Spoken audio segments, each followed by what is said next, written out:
Nós vemos nessa etapa do coronavírus as pessoas sendo mandadas para suas casas.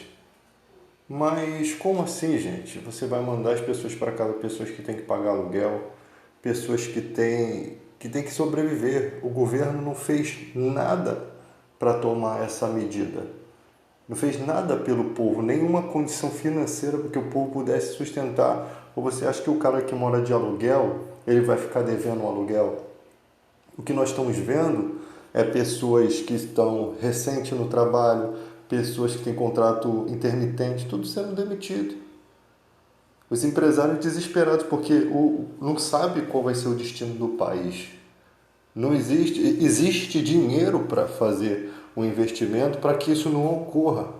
Mas os empresários estão vendo que esse investimento não está sendo feito, eles estão tomando as medidas que cabem a eles. Porque se você não vende, você não tem como pagar fornecedor. Se você não tem como pagar fornecedor, você não tem como manter os funcionários.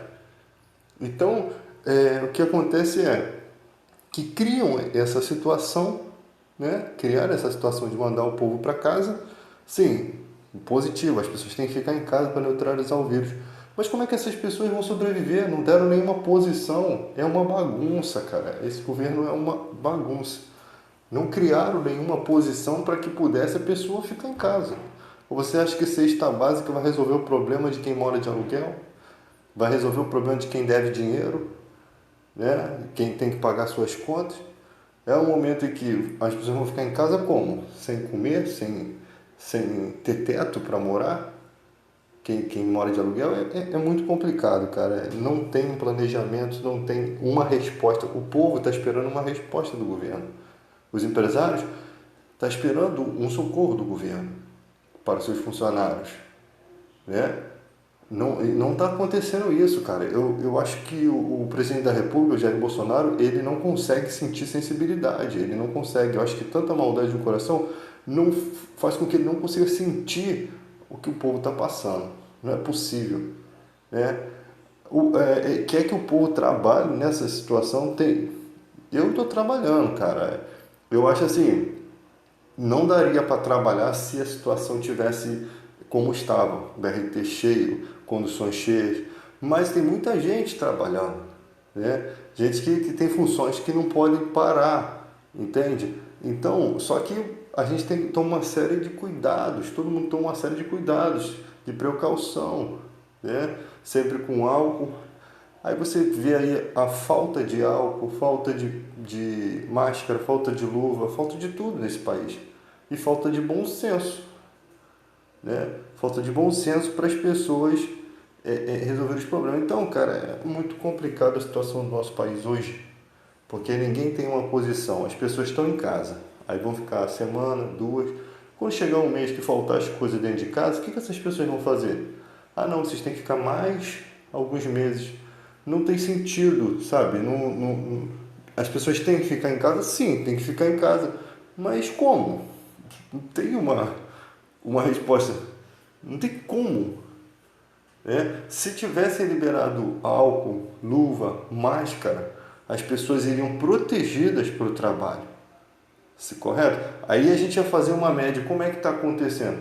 No trabalho mesmo, tudo correndo direitinho, as pessoas protegidas, as pessoas com cuidado, pessoas para observar se os funcionários estão tendo cuidado em limpar a mão com álcool, tudo aquilo a gente consegue trabalhar e resolver isso. Se a condução não estiver tão cheia, a gente consegue, mas você nem com dinheiro você consegue comprar álcool em gel ou álcool 70, você nem com dinheiro você consegue comprar máscara e luva porque não tem. Simplesmente não tem. E se as pessoas ficarem doentes, não existe respirador para cuidar dessas pessoas.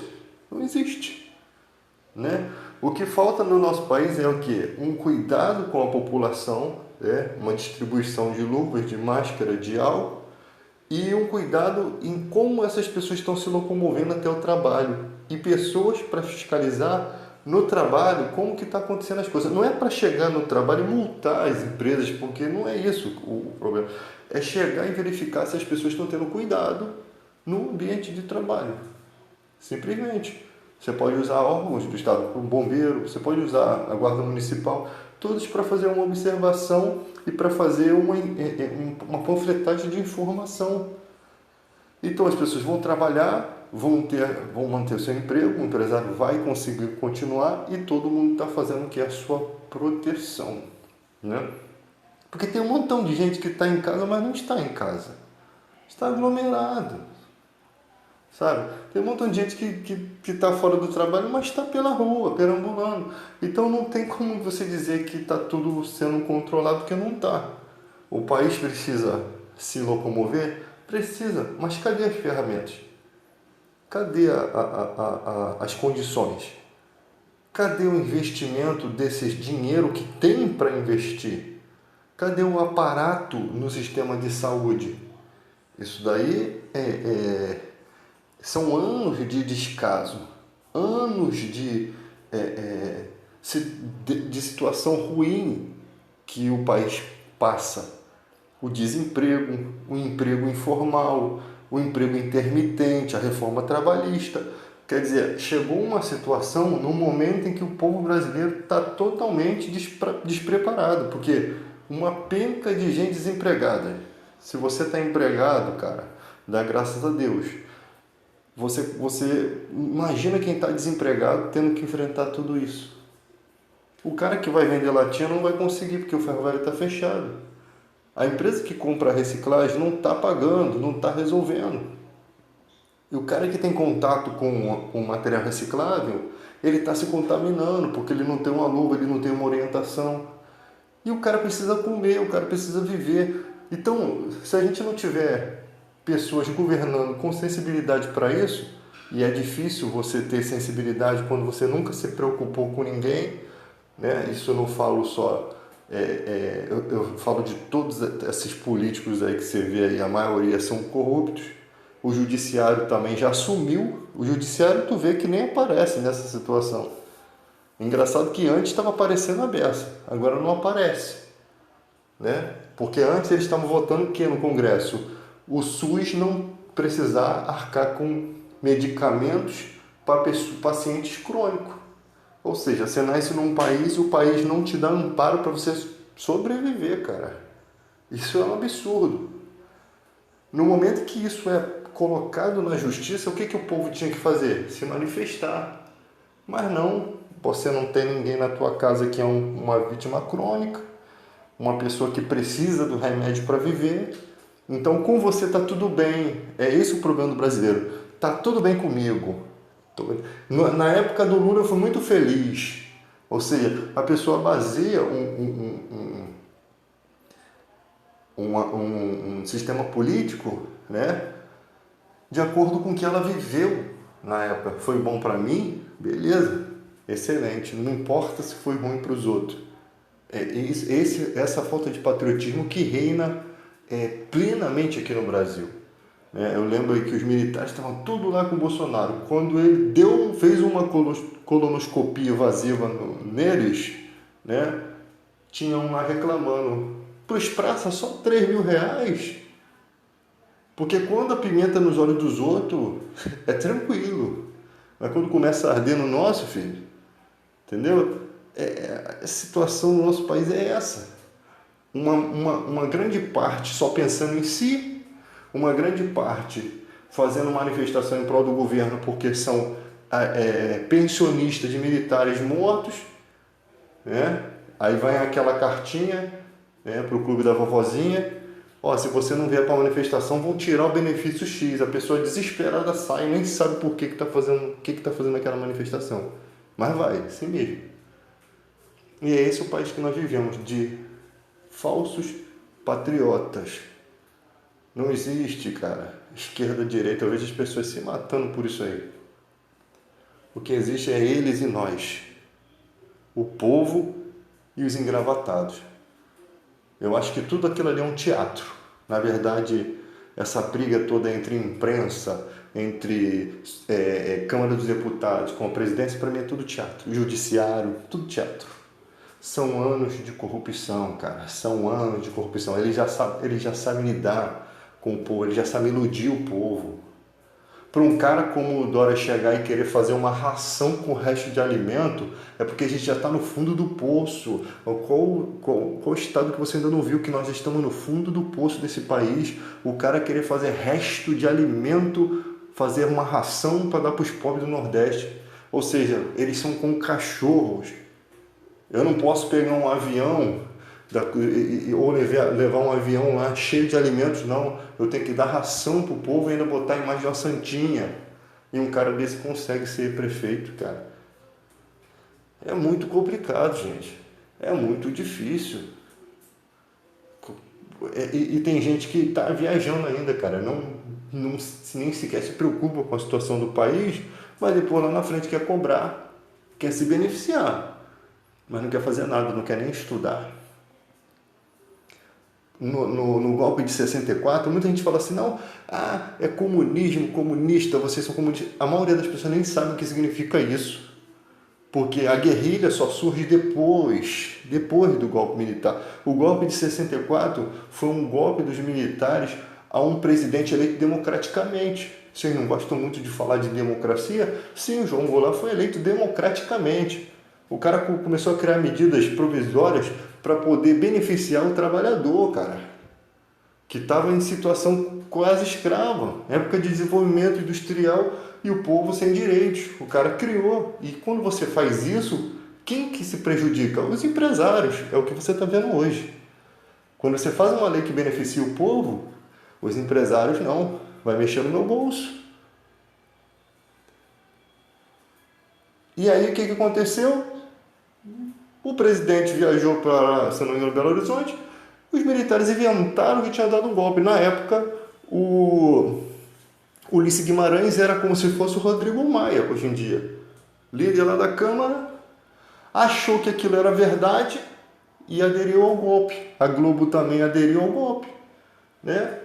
E aí o que aconteceu? Depois o Brizola, cunhado do João Goulart, gritando, reclamando, chamando todo mundo de canalha. O Ulisses Guimarães também desperta, percebe que foi um golpe e começa também, canalhas, vocês são canalhas. E o que aconteceu com ele? Um helicóptero deles cai e até hoje não apareceu, cara. Até hoje não apareceu. E aí sim, os militares tomam o poder, mas o que acontece? Alguns militares ficaram do lado da Constituição. Se você tiver um golpe militar hoje, nem todos os generais vão aderir ao golpe. Nem todos os generais vão ficar do lado errado da moeda, eles vão ficar do lado da Constituição. Então os caras deram o golpe e alguns generais não aceitaram. O que acontecia com o exército dos generais? Eram massacrados pelo exército de quem deu o golpe, que estava no poder. E ali o povo teve que proteger o presidente da República pegando em armas, que foram os primeiros comunistas, esses que se defenderam. E entra a história do Vladimir Herzog, que é um jornalista, líder do Partido Comunista, que não tem nada a ver com armamento nem nada, simplesmente era um cara que combatia o governo da época, debatia, um cara inteligente, não era de origem brasileira, talvez, acho que era naturalizado, mas era de outro país.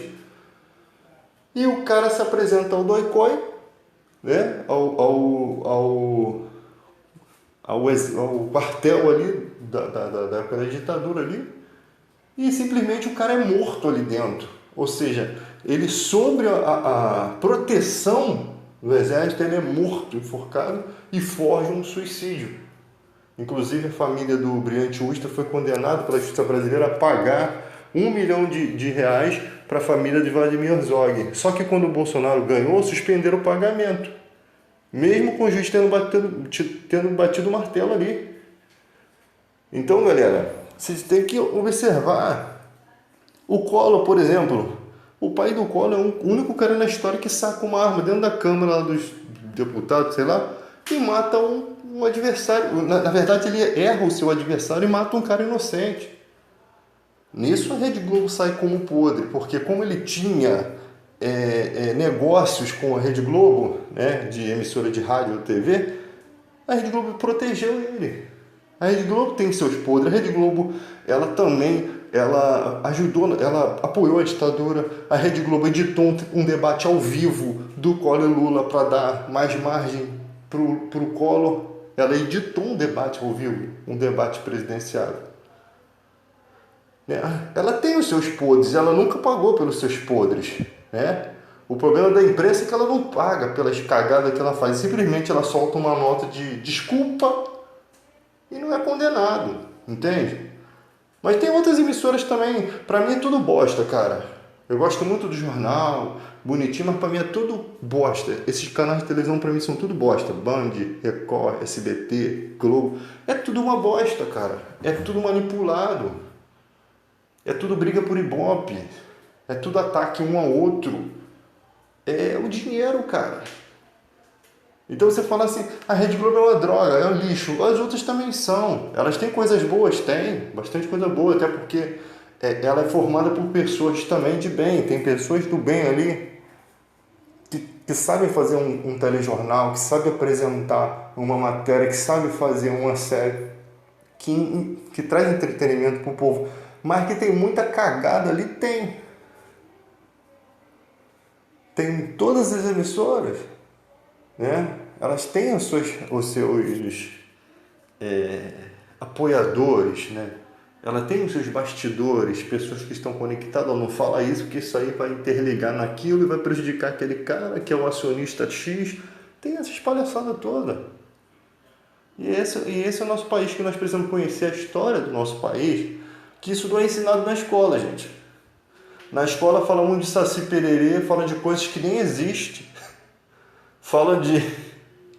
Eu não entendo, cara. Pra que eu vou estudar um bagulho que não existe, cara? De mito. Bicho de sabugosa, essas palhaçadas todas. Saci Pererê, mula sem cabeça. Estuda-se isso na escola, uma coisa que não vai servir pra nada na sua vida, sério. Não vai servir só se você fizer aula de teatro, né? Não vai servir pra nada, porque são mitos. São folclore.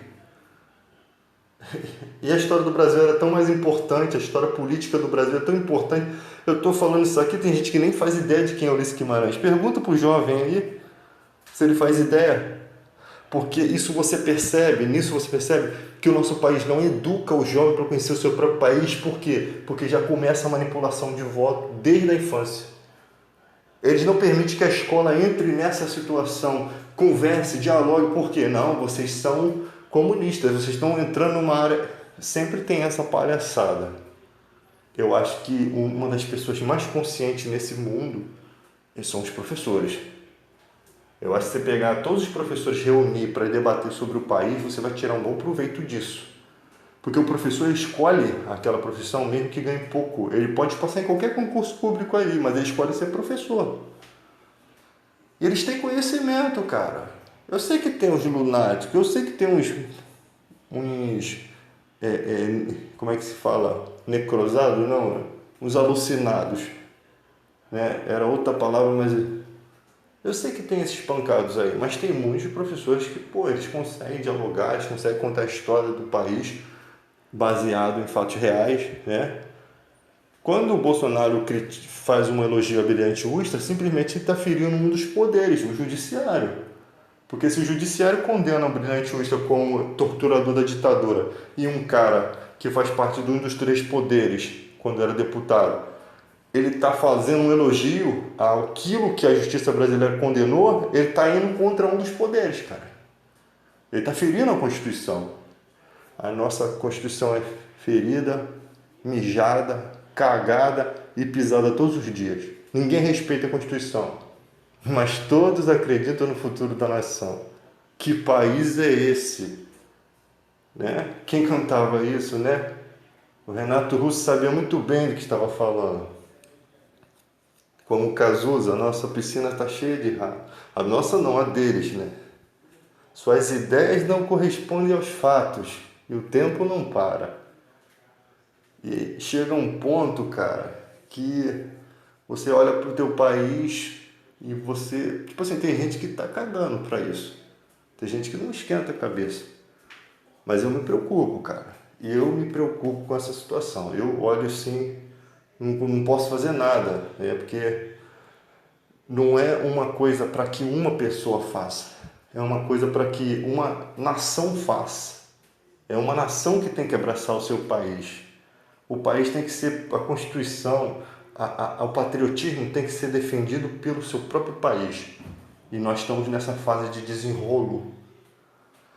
Essa fase é boa porque nós estamos crescendo. Nós estamos entendendo como é que funciona as catracas da política. A gente está entendendo qual é a causa. O filme Tropa de Elite, ele deixa muito bem claro a origem dos problemas é Brasília. A origem do problema está lá em cima. Quando eu sempre digo isso, se tiver tudo ruim aqui embaixo, é bom para os políticos, porque os direitos deles continuam sendo beneficiados, eles estão protegidos, porque nós estamos preocupados com outra coisa. Nosso olhar está direcionado para a nossa realidade social. O nosso olhar está direcionado para aquilo que a gente, as dificuldades que a gente tem durante o dia a dia, cara. Quando transporte, segurança pública. Mas a origem do problema está lá, na falta de punição da corrupção. Eles podem tudo, cara. É um país que eles podem fazer tudo e ainda sair pela porta da frente da cadeia. Eles fazem tudo. E quando você critica o cara que está lá preso, não, esses vagabundos têm que ser assim, assim, assim, cara, eles são vagabundos muito maiores. Se o cara comete um homicídio, eles cometem um genocídio. Os caras roubam dinheiro de hospital, cara. Os caras roubam dinheiro de pessoas que não vão ter condições de sobreviver. Chega ali uma pessoa para receber um tratamento, chega ali de emergência, o médico é espancado. Por quê?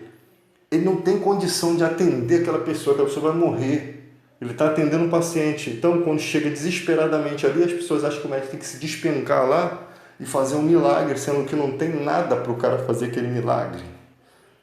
Não tem utensílio, ele não é Deus. A gente tem mania de culpar quem está mais próximo da gente e descarregar nosso nervosismo em quem está ali. Às vezes você chega, o médico trata a mão, mas você está chegando agora, você não sabe o que esse cara está passando ali. Tem gente que é idiota mesmo. Isso aí tem médico que dá vontade de se jogar pela janela, porque o cara é fora da realidade. Mas tem médico que está estressado, você não vai ver uma pessoa que fica umas 12 horas numa cirurgia, quase todo dia passando, atravessando. Você não vai ver uma pessoa 100% na vida não, cara. Você não vai ver. O cara sofre ali dentro. É cheiro de bosta, é cheiro de urina, é cheiro de tripa, é cheiro de sangue. Aí você chega aqui, ó, bonitinho, para resolver os teus problemas e quer jogar os teus problemas em cima de outra pessoa. A realidade é essa. E aí você quer bater em enfermeiro, quer bater no segurança. Aquela equipe que está ali, cara, ela está ali há muito tempo, aturando não só a sua malcriação, mas de muita gente. E aí a gente não tem essa visão, porque nós estamos nervosos. E também a pessoa ali não é nenhum psicólogo, nem ninguém preparado para chegar e saber te dar a palavra certa para modificar aquilo. Até porque muitas vezes ela não vai ter argumentos para te ajudar. Por quê? Porque não tem aparato no hospital. E a culpa não é dela. A culpa também não é do médico. A culpa é da gente. A culpa é do povo que só deixa para se preocupar com as coisas quando está passando pela necessidade. Passa a vida toda feliz, carnaval, folia, e bate com o carro. Aí quer que as pessoas resolvam o seu problema rápido, sem nunca ter se preocupado com nada. Mas ela acha que o problema dela tem que ser resolvido. Só que antes dela já morreu gente pra caramba, filho. Já sofreu gente pra caramba. Então, é esse o país que nós temos que ver. Ah, eu não discuto política, futebol, religião. Não discute? A religião, charlatanismo ao vivo, você não discute isso, você não ama o seu país. A política, charlatanismo ao vivo, você não se importa com isso. Futebol, nem vou falar que todo mundo discute por isso. Você não se importa com o seu país. Porque a política está envolvida com a religião, e eles são tudo uma massa só. Só o que salva daí é o futebol. São tudo a mesma farinha. Faz o mesmo pão, o mesmo bolo, o mesmo fermento da corrupção. E você não discute isso, você não tem saco para isso. Então você precisa ter muito culhão. Só falando igual o Negan mesmo, muito culhão para você enfrentar a realidade aí fora.